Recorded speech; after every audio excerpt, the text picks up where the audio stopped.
What's going on, guys? Welcome back to Neeks Sports. And Manchester United have finally, after all these years, appointed a director of football, a technical director and a football director. That is the news out of Manchester United. The exact words in their official statement: Man United are pleased to announce the promotion of John Murtough to football director and Darren Fletcher to technical director. Two new roles that will further strengthen the club's football operations. And we'll get on to the nitty gritty of what that means for Manchester United very shortly. I'm joined by Ramsey, who has been a big supporter. I don't know for what reason. I think it might be more in jest than anything. I don't know. But a big supporter of Ed Woodward and his regime at Manchester United. So maybe for him, this is a advert.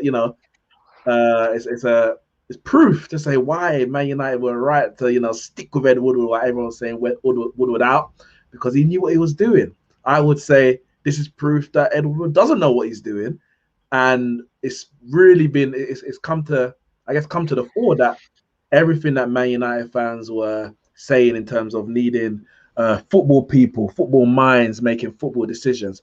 That is the reason why they have made this change at this juncture, one that most of us have been calling for many, many years. Ramsey, for you, when you heard this news, what was your initial thoughts? My initial thoughts are that Man United are back. Manchester United are back. I'm back with a bang. It's what you lot been wanting. It's what you lot been calling for. Get him director of football. We're not happy about this anymore. Ain't got the right players in. Ain't been able to negotiate the right deals. Ain't been able to get the right structure in the club since Ferguson's left. And listen, we know what that situation is like because we went through the same process for the past couple of years. Since Wenger left, we tried to do it ASAP. We tried to force through the deals with Raul Sanllehi at Arsenal, and then that structure already has been changed to another structure. So let you know now, it ain't easy. It ain't easy, and it's very similar because we've got the inexperienced Edu. Well, he's got probably a bit more experience in the technical director role. With Brazil, but in the grand scheme of things, there's not that much difference. And yeah, so it's probably what they always wanted to do, but maybe not quite sure on the personnel. And obviously Fletcher hasn't been there that long. No, it's only been a few months, to be honest. But I reckon that probably was just bring him in with the intention to do that. Like, I can't see why would you offer him a coaching role and then straight away promote him. I think that must have always been the intention. Bring him in. Yeah, I do think so, because this is something that we actually heard about probably over a year ago, to be honest. When after Jose was sacked, that was the first kind of rumblings about Man United hiring a new a director of football. And they spoke about not confirming a permanent manager until that was in place, giving Solskjaer until the end of the season, blah, blah, blah. That was the first thing we had heard. And there was talks about Darren Fletcher, there was talks about Rio Ferdinand. And I think both of those decisions were kind of met with a bit of a grumbling, because it was like, well, what do they know? What do they know about, that role as a football director or technical director, whatever you want to call it, to be placed in, the biggest club in England, top 3 clubs in the world. And so I definitely feel that, the Fletcher decision is one that's kind of been in the works, something they've been looking at, similar to the Arteta signing, in the sense that I believe after Wenger went, there was already talks about maybe Arteta being that man. And then, one manager later, he is that man. So I think Fletcher's definitely that. And him coming in, maybe it's a case of, looking at the structure, see what's in place, blah, blah, blah, and then creating this role in a manner that I guess Fletcher, Solskjaer, etc., agree that is what's needed. Because to create a role and then say Fletcher come in, it might be, well, actually, my role requires more or less. And maybe bringing him in that case with John Murtough already in the club, they've been able to look at exactly what's needed and create the 2 roles necessary. So it wasn't a case of Ed Woodward woke up and felt dangerous and just said, you know what, Fletcher, do the job. It's something that's been thought about. whether it's the right decision or not, time will only tell. We could never know. And obviously, you said Man United are back.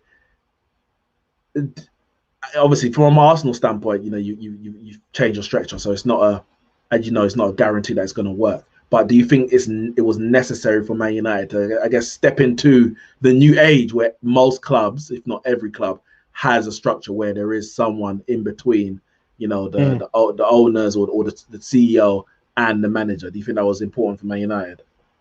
Yeah, I think so. You've got to kind of go with the times, and I think Man United being an old-fashioned sort of club and run the same way for a long time probably didn't feel the need. They probably wanted to just run with David Moyes being the next Alex Ferguson and run with that if they could. Do you know what I mean? For as long as they Yeah, possibly can. But obviously, like as I said, you don't have. And they didn't have obviously the long-term trust in Moyes to see out the deal they gave him. mm. Even though he had a bad start, they didn't do the whole Alex leave him and let him have time. And so if you're going to keep chopping and changing between managers as they have done since then you might as well put in a structure in place to do that. Yeah, Now it probably tells you that the long-term manager thing it's just not a thing anymore. It's just probably a thing of the past. We're never going to see that sort of longevity in management. And you're probably seeing a lot more head coaches come in just to do their role on the pitch. yeah, So a lot of managers that previously the past sort of 20 years had control in the higher ups, in the negotiations, and in the dealings above. You see, and especially if you look at a Chelsea, for example, some say they didn't even have a choice in who they even signed. Do you know what I mean? It's just not even in. They just coached a team of players given to them. They may request a player or two, but this day and age, it's not even up to you anymore. And there's pros and cons to that. But I think, as it stands, if you're not going to go with the whole give a man a job and trust him to do it until we get rid of him, then I think you might as well put a yeah. structure in place so that you can have some sort of consistency somewhere. This is it for me, and as I said, we'll get onto the nitty gritty in terms of what each of the roles means. At least what they've told us. And I feel that, as I said after when Jose was sacked, our next appointment should be a technical director or director of football, because what you want and what obviously hasn't happened from going from an LVG to a Jose to now Solskjaer is you don't want to keep chopping and changing the philosophy, chopping and changing the type of players you recruit, the way you play football from academy right through to the first team. You want one kind of direction the club's going in, and all you're doing is just changing basically the head coach. And by getting these structures, those two positions in place, if Solskjaer was to be sacked for whatever reason, whether he misses objectives or he finds another job, you don't know, whatever it might be, it's not going to be this huge transition that we seem to go through every single time. There's always going to be a big transition from Fergie to Moyes, but it shouldn't be a big transition from Moyes to the next, to the next, to the next, which we seem to be going through. So hopefully, Solskjaer may not, I'm not Solskjaer, Fletcher and Murtaugh may not be the right man. They may not be good enough. They may prove to not be competent enough to do their role. But the position is in place. The philosophy is in place. So if you're replacing them or you're replacing the head coach, the manager, it should be seamless, that it's not a complete upheaval and overhaul of the most important part, which is the playing staff every time that happens. The point here from Nikos P says the fact that it's going to be a tricky window with everyone's finances up in the air could be one of the reasons Ed Deadwood decided to pass the buck. Are you as skeptical? Maybe. Obviously, Arsenal fan, you don't have any reason to be or not to be, but do you think it could be a case of Ed Woodward just kind of saying, I don't want this responsibility, a lot of heat on my head, I'm gonna say that someone else is doing it, but ultimately he's still I wouldn't even say the ultimate decision maker. The ultimate decision maker is Joe Glazer. He signs off everything, but maybe Ed Woodward was still kind of pulling the strings, but from a distance, so people don't think so people don't come for his head if it goes wrong. Do you think it could be a case of that, or is Nikos being a bit pessimistic? Listen, trust in Ed. That's all I say. Trust in Ed. He's still there. He's still in the background running things. He's put a structure in place to essentially save his back and maybe even save his job. If he didn't do this, he could have been on the firing line.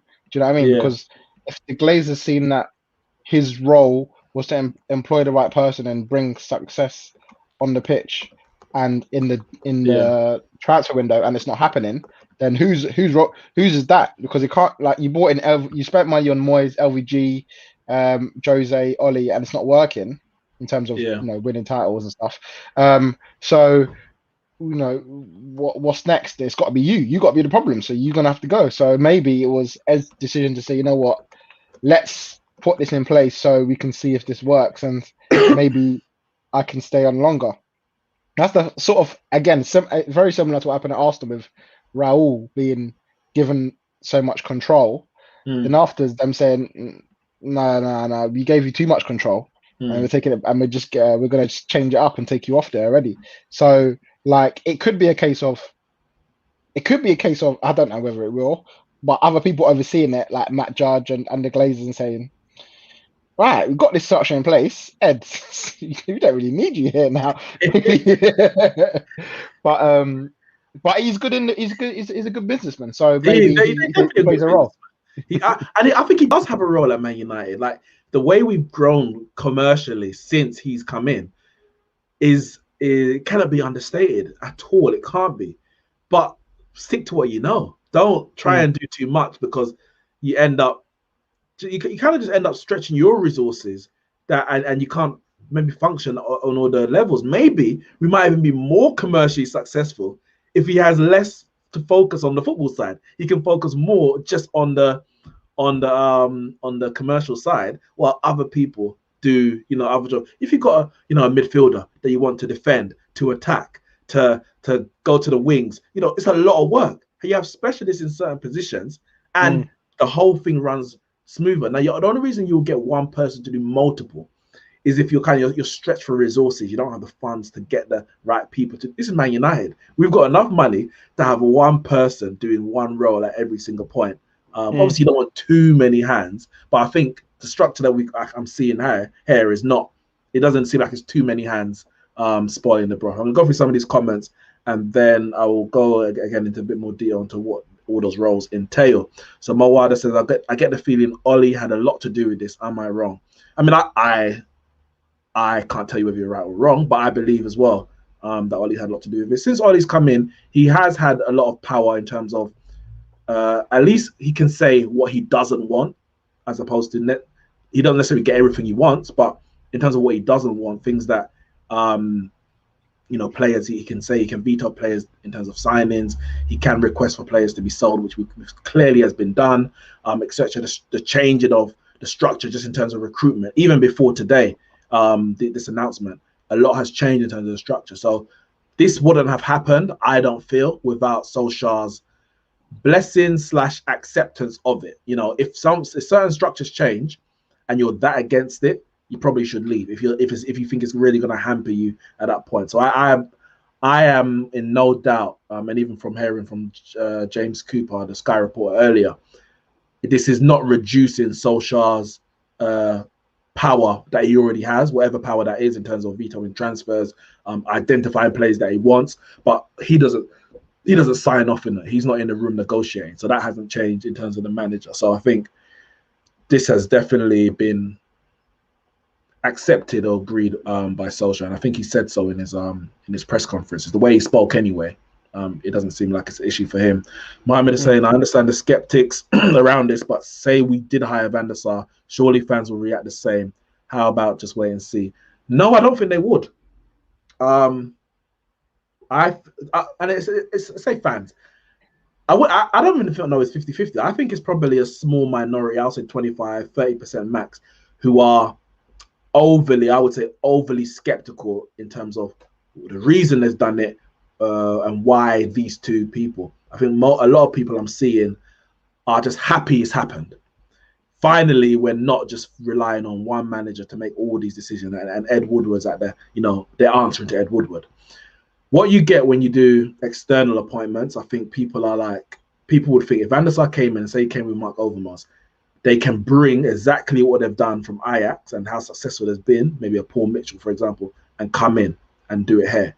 When you get internal appointments, the tag about puppet or yes man, etc., that will tend to come, because it's like well, you were here before, and maybe things aren't as good as people want it to be, and now you're still here. So how much is really going to change? Is it just a cover up? If someone comes externally, you think that they will come and say, well, these are the things that I want to do. These are the things that I want. Do you agree to it? So I don't think getting Van der Sar will get the same reaction. I think you'll probably get more of a unanimous, maybe 90 to 100% of people saying that's a good move, more than a Fletcher or John Murtough, because at least he's got experience in that role already. Let's see. Do you think it's going to change the type of players that you bring in now? And the reason I asked that is because, and again, I'm only just referring to what I've seen in the past couple of years here. I think the transfers that we've brought in Arsenal in the past 3 years have been very heavily influenced by originally Raul and his contacts with agents, and then Edu and his contacts in South America. So so we don't, because Dan Fletcher's not got that experience. We don't know who he knows or who his contacts are. Yeah, but yeah. Do you think it may alter? No. Well, I think the thing is, I think the recruitment in terms of the identifying of players that we want has already improved under Solskjaer. The type of players we're hearing that we're going for. So I don't have even an issue with that. What you don't get with these two internal appointments maybe is the European contacts that Van der Sar, Overmars, or Paul Mitchell could bring in. You don't get that with these two appointments because they've already been in and around the club. And to be fair, we don't know what Fletcher's been doing before he came back to Man United, so we'll have to wait and see with that.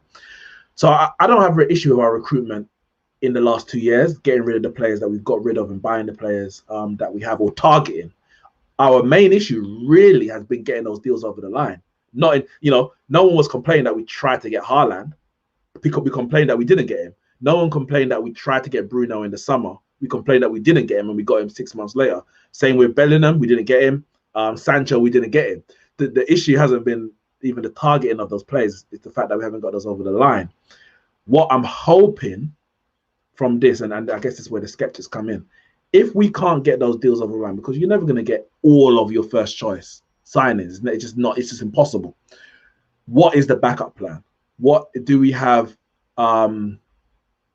Do we have the right people in charge to say, well, if we don't get a Sancho, if we don't get a Varane, if we don't get an Ndidi, do we have, and it may be money reasons why we don't get them, do we have the people in place that we can identify, not replacements, but options for less who can do a similar or not too dissimilar job to them? I don't know. I really don't know, because so far it's like if we don't get our first target when we get them, our options are no one, basically. What I would say, however, is that all the players we've gone for, Haaland, obviously he went somewhere else. Bellingham, he went somewhere else. We haven't gone. I don't know if it's a managerial issue or it's a identification issue. We haven't gone out and just got someone to fill that role on a permanent. It's always been short term. So we didn't get Haaland. All right, Igalo, short term loan. Cavani 1 year with an extension. We didn't get Bruno where we wanted him. All right, we'll go back again.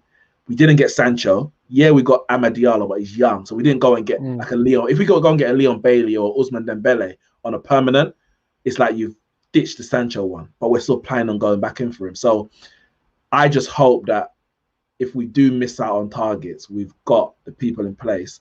And more importantly, not just the people in place, but the people in place to identify, but also the people in place to even say no. Because what I don't like is Woodward saying to like a Jose or LVG, no, don't get that player. We get this one instead. You don't know anything about football.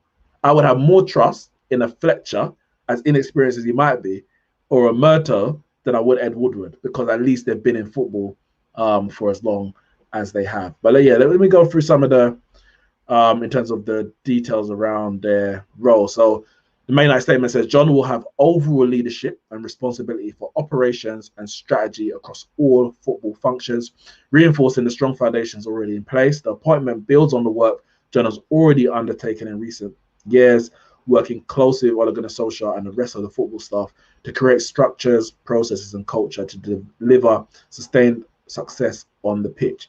This has included successful overhauls of the club's academy and recruitment department. So he was already working with the academy, bringing through the likes of Mason Greenwood, Marcus Rashford, Jesse Lingard, Brandon Williams, Twan Zabia, etc. So, the youth side, especially in recent years, getting the Amad Diallos, getting through the Shura Terry's, Hannibal, McNeil. There's 2 youngsters we got from Barcelona and Real Madrid as well. That side seems to be there's some structure behind it, but it's just like if you're waiting for those people to come to the first team, you're waiting forever. Can we bring that same structure and identification in terms of recruitment into the first team? That's the only thing that I'm not reading in the statement about. They're not speaking about necessarily. Actually, no, Darren. First team recruitment. They're saying academy and recruitment. I don't know. Are you talking about first team recruitment? Are you talking about youth recruitment? Are we trying to win now, or is it all about the future? That's a little bit of the concern for me.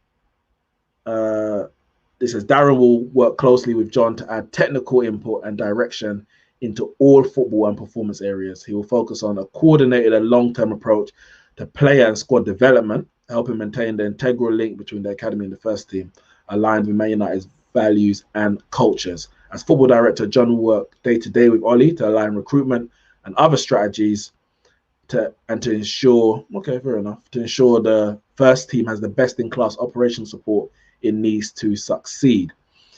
Ollie will continue this role in the recruitment process, supported by extensive scouting and data analytics function that will continue to report to John. Matt Judge will also report to John with a new title of Director of Football Negotiations. And we know Ed Woodward is the vice chairman, executive vice chairman. So this is the key for me, because Matt Judge is still the Director of Negotiations. Now, yes, now he's reporting to John Murtaugh as opposed to Ed Woodward. So there's a football mind in regards to that. But negotiation is a big issue that we've had in the market.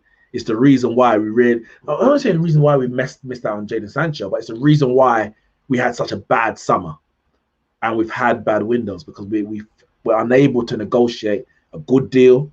We're unable to kind of know when a deal is dead and being able to move on, as opposed to it dragging and dragging and dragging. And I'm just hoping that with some football minds in and around Matt Judge, we're able to do those negotiations a bit more smoother. Man United are a joke in the market. People speak about it. They don't want to, everyone thinks they can just take Man United for mugs because we've allowed ourselves to be taken for mugs. So I just hope that something can change. Yeah, we'll see.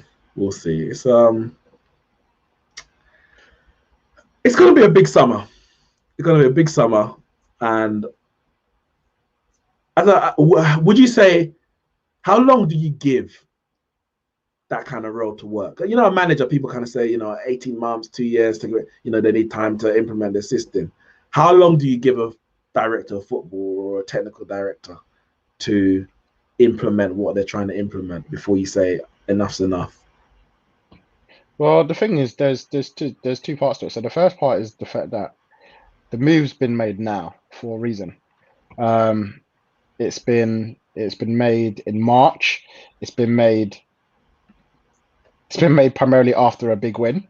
There's no doubt about them knowing that they'll be releasing this kind of information on a high, whilst the fans are on a high.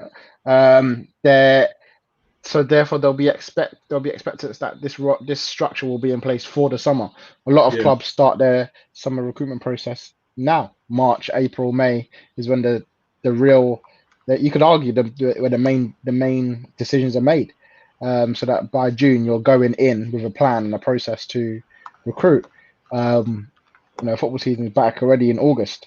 So you've not got long to really get who you want. So you got obviously this summer, and you probably have at least next summer as well, just to see what happens.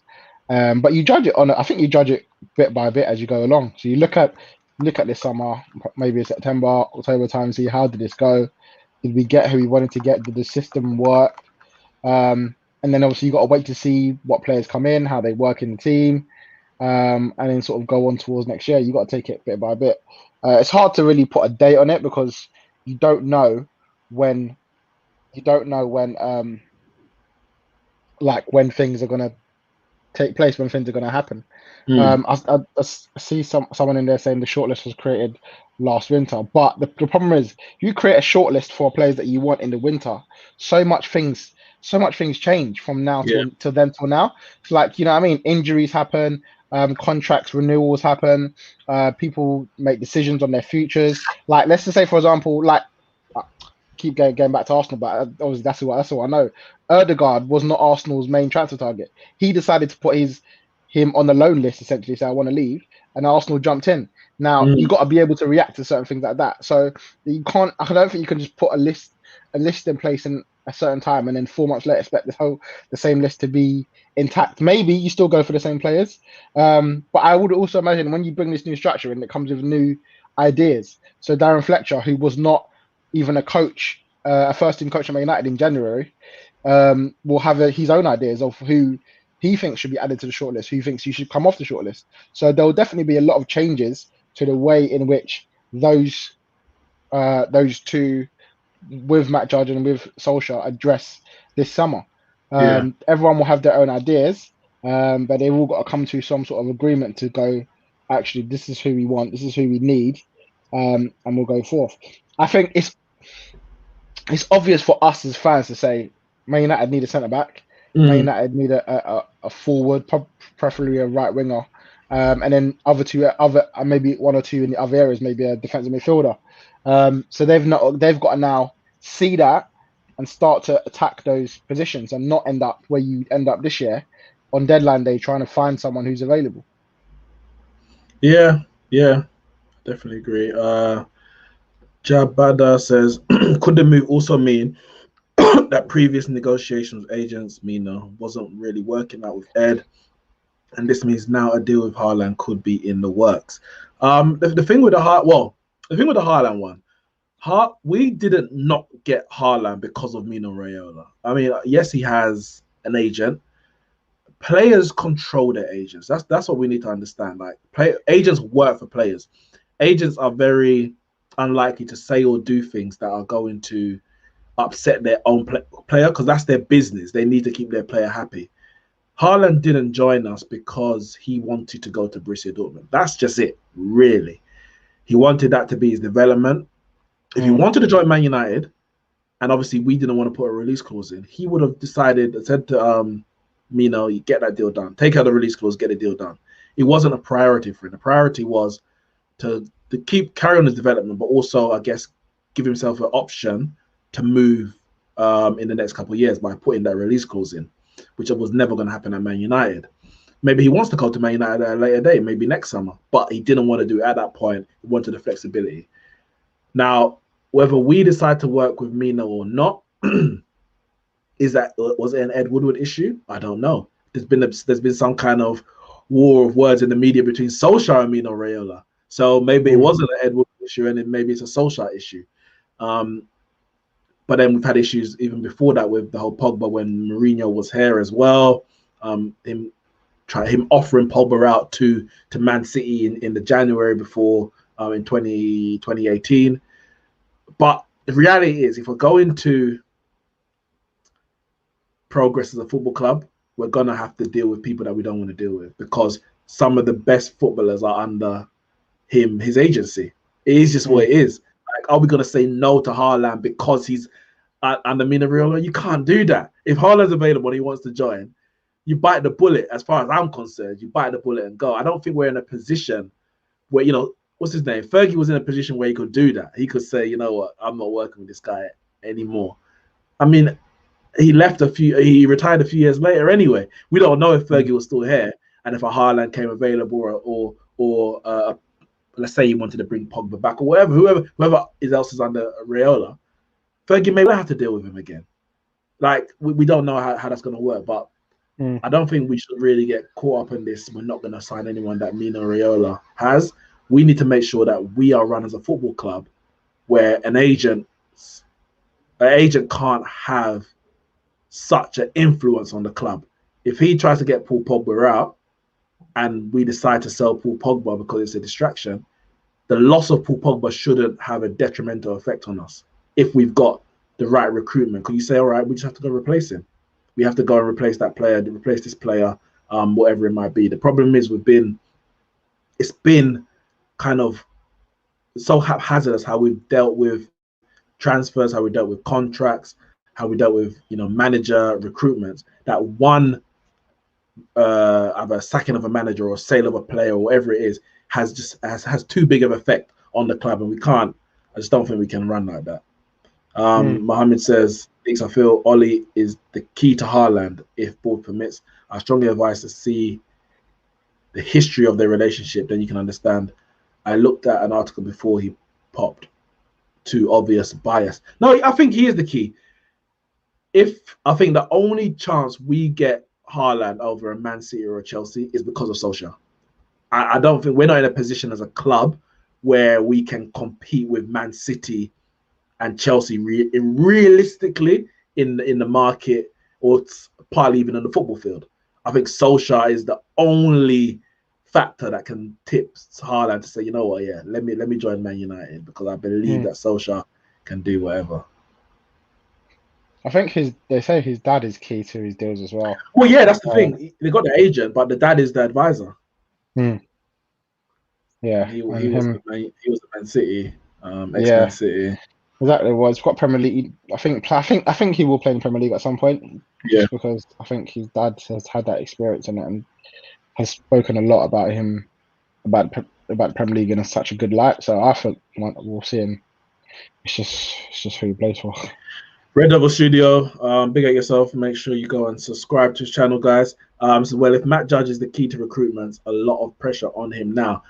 I mean, there's still pressure on him because his role hasn't actually changed in terms of what he's going to be asked to do, but he is now reporting to John Murtough as opposed to reporting to Ed Woodward, and hopefully it's not just him sitting in the negotiation room with the agent or the other club or whatever it might be, and there are some football people with him as opposed to him and Ed Woodward rubbing everyone up the wrong way, because that's the rumors we're getting. That's the talk we're getting. They've just rubbed up everyone the wrong way. Maybe they've come with a very corporate kind of style of negotiating, whereas football is a very specific industry compared to other businesses. Red Devil says, honestly, this feels like evolution, not revolution. Why not Van der Sar?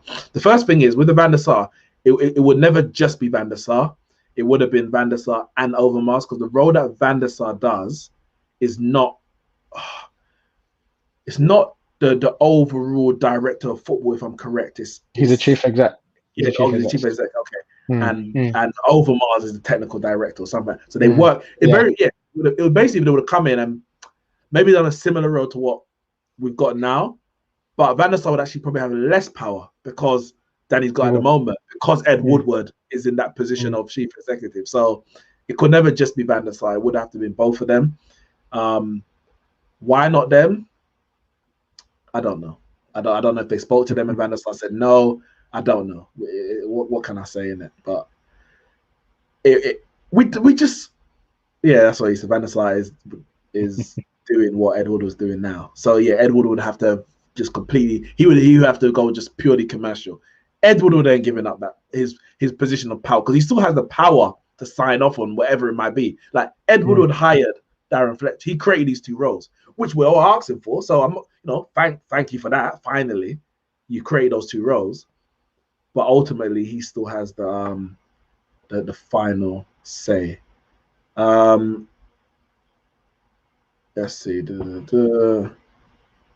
Fans say Ollie's has always gone for obvious signings. Then please explain why under previous managers, players such as Sancho, Haaland, Bellingham were not targeted before they became big. By the way, I mean, yeah, people say obvious signings. I'm gonna be honest. I don't care whether people think it's obvious or not. Just get the right man. Like if Man City signed Messi in the summer, what are you gonna say? Why are they going for obvious signings? You're getting the man that you need to take your club forward, and you can say that. But how many clubs were in for Bruno Fernandes? We heard about Bruno Fernandes because Man United were in for him, and then he became obvious because you looked at his stats and said, "Damn, he's doing all of this." That's an obvious signing. Well, it wasn't. They still had to scout him and say, all right, this is what we want. This is the position he wants to play. Because if it was that obvious, he would have gone a year ago.